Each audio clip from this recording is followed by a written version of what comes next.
سے پہلے تو ناظرین کو دیکھنے والوں کو بتا دیجیے یہ بلڈ پریشر ہوتا کیوں ہے, یہ کہاں سے نکلتا ہے, یہ کس چیز چڑیا کا نام ہے؟ تھینک یو سو مچ. سب سے پہلے تو آئی ایم تھینک فل کہ آپ نے مجھے یہاں دعوت دی, میں آئی اور لوگوں سے بات کرنے کا موقع ملا. میں یہ بات کروں گی کہ آپ نے اتنا اچھا انٹرو کیا, you talked about the emotional quotient. IQ تو سب کی بہت اچھی ہوتی ہے, لیکن آپ نے جیسے بات کی ڈیولپ کرنے کی چیز ہے ایموشنل کوشنٹ, کہ آپ ای کیو بھی آپ کا اچھا ہو. جب آپ کا ای کیو اچھا ہوتا ہے تو پھر آپ میں ٹالرنس بھی ہوتی ہے اور پیشنس بھی ہوتی ہے. واہ واہ واہ. اچھا, بلڈ پریشر جیسے آپ نے بات کی, تو یہ جو لوگ ایک دوسرے کو لڑنے کو پڑھتے ہیں یا جن میں پیشنس ٹالرنس کم ہوتی ہے, one of the reason is probably is high blood pressure. اچھا, سب سے پہلا تو کاز یہی میرے مونولوگ سے نکل گیا. بالکل, that is one of the reason which can lead to high blood pressure. دوسرا, بلڈ پریشر جیسے آپ نے کہا کہ اس کی کیا وجوہات ہیں, اس کی کوئی ایک وجہ نہیں ہے, اس کی بہت سی وجوہات ہیں. آپ کے ریگولیٹری سسٹمز میں پرابلم ہو سکتی ہے, پھر آپ کی کھانے پینے کی جس طرح سے ہمارے آج کل لائف سٹائل ہے, it leads to high blood pressure. تیسرا, اسٹریسز اسٹرینز, آج کل آپ کو پتہ ہے کتنے اسٹریسز ہیں, it can also lead to high blood pressure. آپ کے ریگولیٹری امیون سسٹم کو متاثر کرتے ہیں, اور کچھ جینیٹیکلی پری ڈسپوز ہوتے ہیں. ہم ایشینز جو ہیں we are genetically predispose to high blood pressure. Sugar, blood pressure دونوں ہی ایشینز میں زیادہ ہیں. کچھ میں تو یہ اس کو میری اپنی ایک تھیری ہے, میں سمجھتی ہوں جو ہم یہ ہائی مسالے کھاتے ہیں ڈفرینٹ قسم کے, probably that is one of the reason. یہ جو کچن کے پڑے ہوئے ہربز ہیں جس میں اسپائسز بہت زیادہ نمک کھاتے ہیں نا, ہمارے کھانوں میں نمک بہت ہوتا ہے. نمک از ون آف دا ریزن, جو مین ریزن ہے. اگر آپ کو بلڈ پریشر ہے اور آپ اپنے کھانے میں نمک کم کر دیں تو آپ اگلے دن دیکھیں گے آپ کا 10 millimetre of mercury blood pressure drop کر جائے گا. So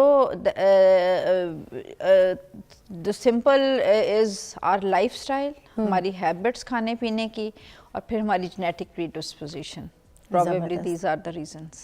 اچھا, یہ جب غصہ آتا ہے کسی کو, کوئی لڑائی کر رہا ہوتا ہے یا اونچا بول رہا ہوتا ہے, کسی بحث کا حصہ بنے ہوتے ہیں لوگ, تو زیادہ تر ان کا جو ہے نا ہارٹ ریٹ بہت تیزی سے فاسٹ بھاگنا شروع ہو جاتا ہے. تو جو ہارٹ ریٹ بھاگتا ہے تو اس وقت ہمیں سمجھ آنا چاہیے کہ ہمارا بلڈ پریشر بڑھ رہا ہے. دیکھیں, جب ہمیں غصہ آتا ہے, جب ہمارا ہارٹ ریٹ تیز ہوتا ہے, تو ہوتا یہ ہے کہ ایک فلائٹ فائٹ ریئیکشن ہوتا ہے.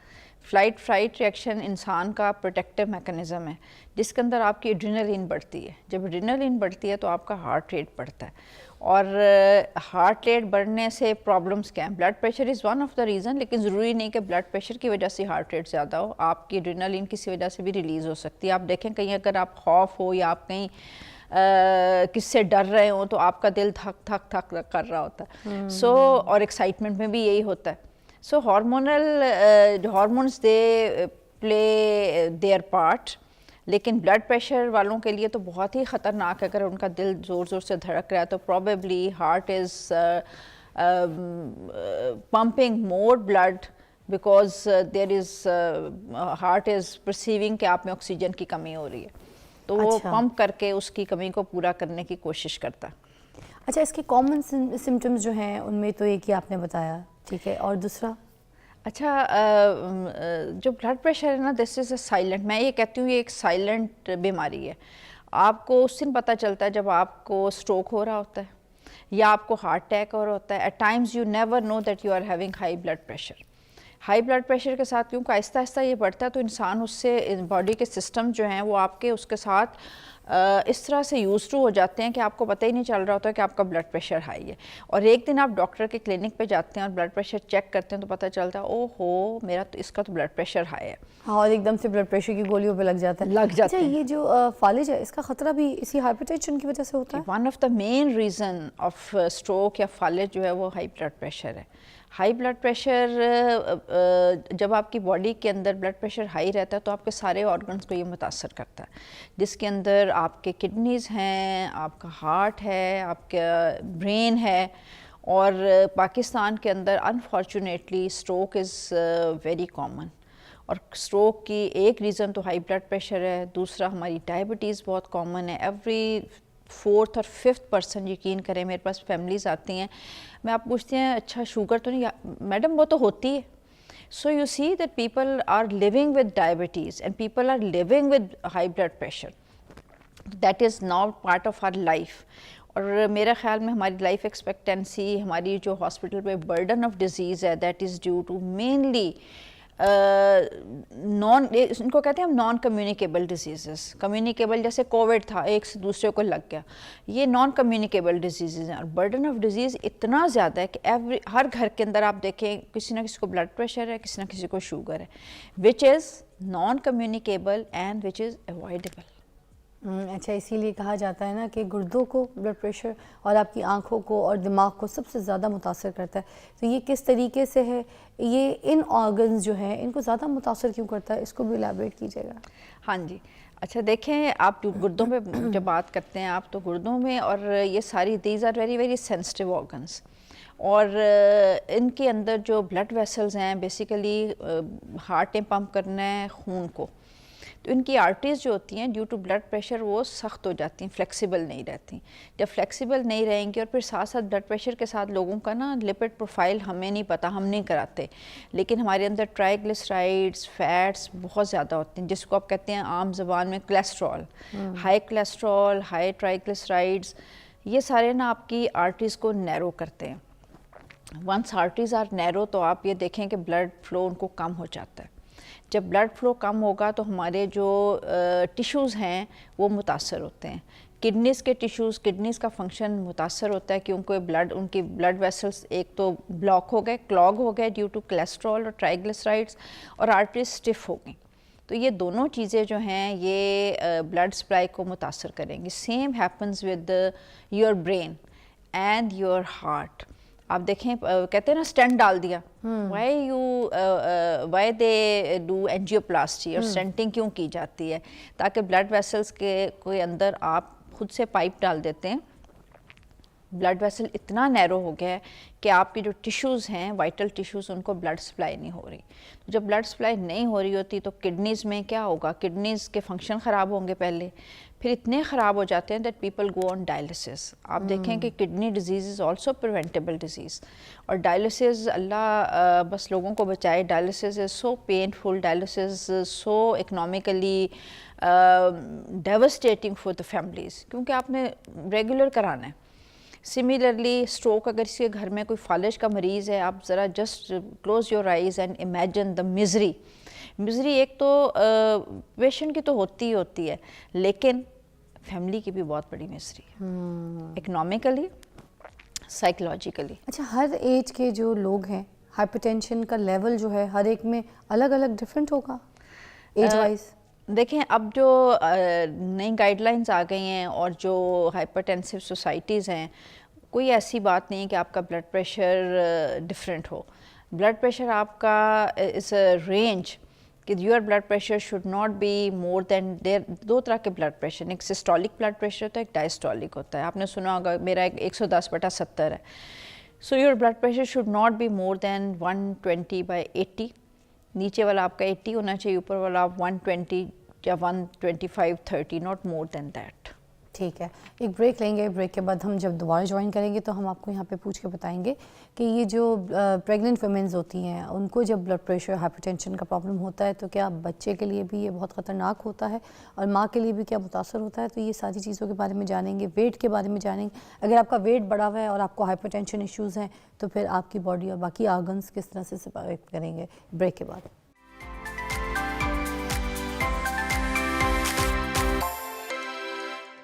Welcome back. ڈاکٹر شمسہ ہمارے ساتھ موجود ہیں, اور یہاں پر پروفیسر ڈاکٹر شمسہ سے ہم یہ پوچھیں گے, یہ جو پریگننٹ وومن ہوتی ہیں, ٹھیک ہے, ان کو جب ہائپر ٹینشن کا ایشو ہو جاتا ہے تو بچہ جو ہے وہ کس حد تک متاثر ہوتا ہے, کتنا خطرناک ہے اس کے لیے؟ جی بہت ہی اچھا آپ نے سوال کیا, بیکاز جیسے میں نے کہا hypertension is so common. Blood pressure in pregnancy is dreadful for the patient as well as for the clinician. میرے پاس بھی جب کوئی پیشنٹ بلڈ پریشر کے ساتھ عورت آتی ہے اور وہ حمل کے ساتھ ہے, تو میرا دماغ فوراً سوچنا شروع کر دیتا ہے, of what will happen, because I anticipate things. Blood pressure کے ساتھ جیسے میں نے کہا کہ نالیاں جو ہوتی ہیں متاثر ہوتی ہیں خون سپلائی کرنے کی, اسی طرح سے بچے کو بھی خون کی سپلائی متاثر ہوتی ہے. بلڈ پریشر ڈیورنگ پریگنینسی جو ہے یہ ماں کے لیے بھی خطرناک ہے اور بچے کے لیے بھی. بچے کے لیے کس طرح سے خطرناک ہے کہ بچے کی گروتھ نہیں ہوتی, ابارشن ریٹ ہائی ہو جاتا ہے, بچے کی ماں کے پیٹ میں بچے کی ڈیتھ ہو سکتی ہے، بچے لو برتھ ویٹ ہوتے ہیں. اچھا مدر کے ساتھ کیا پرابلم ہو سکتی ہے؟ بلڈ پریشر کی سب سے جو ڈریڈفل کمپلیکیشن ہے وہ ماں کو دورے پڑنے شروع ہو جاتے ہیں، ماں کو سٹروک ہو سکتا ہے اور خون پتلا ہو جاتا ہے ماں کا. جب خون پتلا ہو جاتا ہے تو آپ کو بہت زیادہ بلڈ لگانا پڑتا ہے کیونکہ خون جمتا نہیں ہے. ڈلیوری کے دوران ایک ہم کنڈیشن کہتے ہیں post partum haemorrhage which is one of the leading cause of maternal death all over the world, اور پاکستان میں تو بہت ہی زیادہ ہے. تو یہ کیا ہوتا ہے کہ خون پتلا جب ہو جائے گا تو خون جمے گا نہیں، اور this will lead to postpartum haemorrhage. اچھا پھر آپ کے بچے کی آول وقت سے پہلے اپنی جگہ سے ہٹ جاتی ہے جس کی وجہ سے ماں کے پیٹ میں بلڈ اکٹھا ہونا شروع ہو جاتا ہے. Oh my God. So blood pressure is a nightmare for the obstetrician اور پیشنٹ کو. پیشنٹ کو کیسے پتہ چلتا ہے؟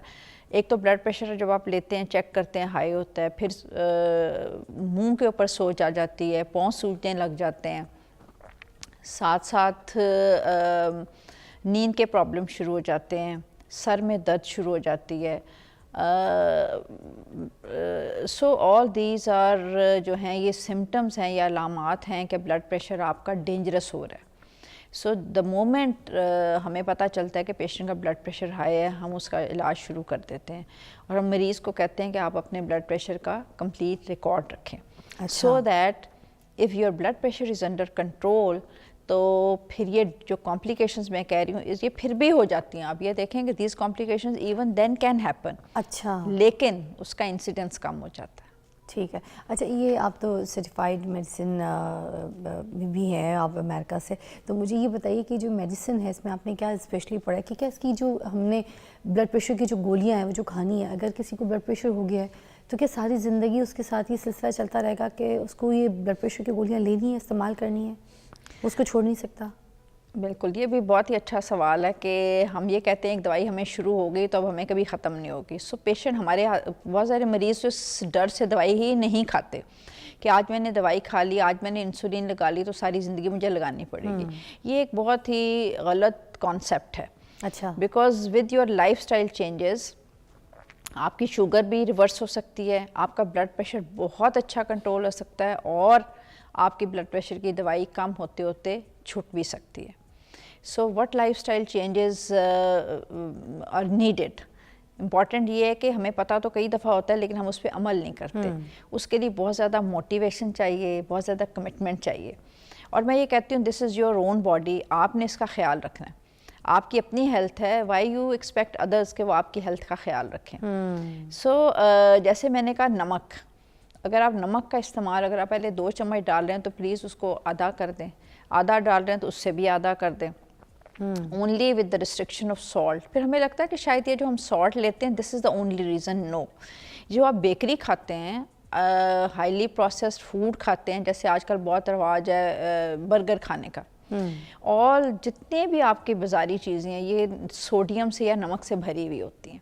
ایون جو آپ میٹھی چیزیں کھا رہے ہیں اس کے اندر بھی نمک ہے. So if you avoid that, آپ پروسیس چیزیں کھانی چھوڑ دیں تو دیٹ از ون. یہ ڈیپ فرائنگ چیزیں جو ہوتی ہیں، ڈیپ فرائی، بالکل، کیونکہ نمک کے بغیر تو آپ کی وہ چیز بنتی نہیں. آپ کو پتہ ہے نا کہ آپ کی فش فرائی ہوگی اس میں بھی نمک ہوگا، آپ چکن کھائیں گے اس میں بھی نمک ہے، آپ برگرز کھائیں گے اس میں بھی نمک ہے. نہیں بٹ میں ڈیپ فرائنگ یہ پوچھ رہی ہوں کہ جیسے پتوں کا تیل، سورج مکھی کا تیل، اس طرح کے جو آئلز میں کھانے بنے ہوئے ہوتے ہیں، گھر میں استعمال ہو رہے ہوتے ہیں، یہ آئلز بھی ہائپر ٹینشن، بلڈ پریشر کا وجوہات اس کا بھی تو ہے. جیسے میں نے بات کی کولیسٹرول کی، تو جب آپ یہ آئل یوز کر رہے ہیں، اور ہمارے ہاں تو آئل ہوتا ہی بہت زیادہ ہے، اگر آپ اس کی مقدار کم کر دیں، obviously you cannot like کہ میں یہ کہوں کہ بالکل چھوڑ دیں، تھوڑی مقدار میں آپ کو ہارمفل نہیں ہے. تو بلڈ پریشر کے جو مریض ہیں ان کو کون سا تیل استعمال کرنا چاہیے اسپیشلی؟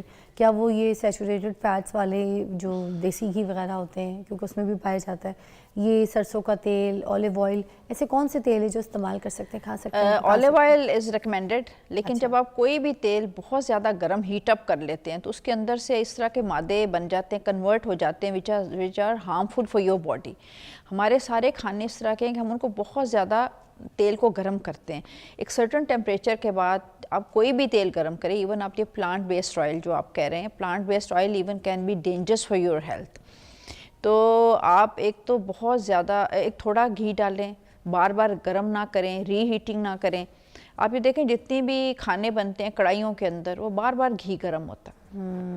اچھا, کل میرے پروگرام میں سحر چاولہ آئی تھیں تو انہوں نے کل بولا کہ یہ جو اگر آپ کارن آئل بولیں یا پھر آپ جو بھی آپ سن فلاور ویجیٹیبل آئلز بولیں, یہ سارے جو ہیں یہ بہت ڈینجرس ہیں, ان کو نہیں استعمال کرنا چاہیے. سارے کے سارے فارغ ہیں, یہ سارے صحت کو خراب کر دیتے ہیں, سارے آپ کے دل کے لیے بہت زیادہ خطرناک ہیں. تو آپ کیا کہیں گے اس بارے میں؟ دیکھیں میں تو بہت زیادہ بلیو کرتی ہوں کہ ہمارے رسول پاک صلی اللہ علیہ وسلم نے کیا کہا, میانہ روی.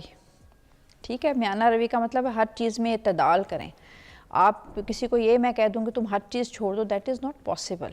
یہ منہ سے کہنا تو آسان ہے لیکن چھوڑنا آسان نہیں ہے. سیکنڈلی, جیسے آپ کا یہ پروگرام لو انکم والے بھی دیکھ رہے ہیں, مڈل انکم بھی دیکھ رہے ہیں, ہائی انکم بھی دیکھ رہے ہیں. سو ہر کیٹیگری کے لوگ اس کو دیکھتے ہیں. اور مسئلہ یہ ہے کہ کس کی پاکٹ میں کیا چیز کیا افورڈ کر سکتا ہے بندہ. تو ہم نے ہر ایک کو وہ چیز بتانی ہے جو کہ وہ اڈاپٹ کر سکیں. آپ یہ نہیں کہہ سکتے کہ تم ہر چیز چھوڑ دو, because it is not possible. لیکن آپ یہ ضرور کہہ سکتے ہیں کہ آپ چپس نہ کھائیں, آپ بوتلیں نہ پئیں, آپ برگر نہ کھائیں. یہ تو آپ کہہ سکتے ہیں نا, وچ از پاسبل.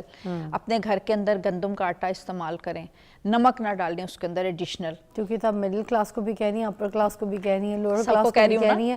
یہ بات تو آپ سب کو کہہ رہی ہیں کہ فاسٹ فوڈ, پروسیس فوڈ جو ہے اس کو چھوڑ دیں. ہاں چھوڑ دیں, کم کر دیں. میں یہ نہیں کہتی, میں کبھی بھی کسی پیشنٹ کو نہیں کہتی کہ تم میرے پاس 5 kg وزن کم کر کے آنا. I always give them small target, کہ ایک آپ 1 kg کر رہو. سو 1 kg از ایکسیپٹیبل. جب میں کہوں گی اس کو 5 kg, وہ کہے گا چھوڑو یار, کون کم کرے گا. سو مریض کو یا جو بھی آپ کے مشورہ کرنے آتا ہے, آپ ایسے اس کو مشورہ دیں کہ جو آپ خود بھی عمل کر سکیں نا. خود بھی عمل کر سکیں, بے شک. اب آپ میں کہوں ان کو کہ تم بالکل گھی چھوڑ دو, اپنے گھر کے اندر کچھ بھی نہ کھاؤ, پھر وہ کیا کھائیں. So you need to give them alternatives, اور الٹرنیٹیوز وہ ہونے چاہیے جو پیشنٹ افورڈ کر سکے. تھینک یو سو مچ آپ کے اس پریشیس ٹائم کا. بڑی اچھی طریقے سے آپ نے ایلیبریٹ کیا. ہمارے ساتھ پروفیسر ڈاکٹر شمسہ موجود تھیں, انہوں نے ہائپر ٹینشن کو بہت اچھی طریقے سے ایلیبریٹ کیا. اگر آپ کو کوئی ایسے سوال یا کچھ ایشو ہیں تو آپ ہماری سوشل میڈیا پہ جا کر اس کی ریل جو ہے وہ دیکھ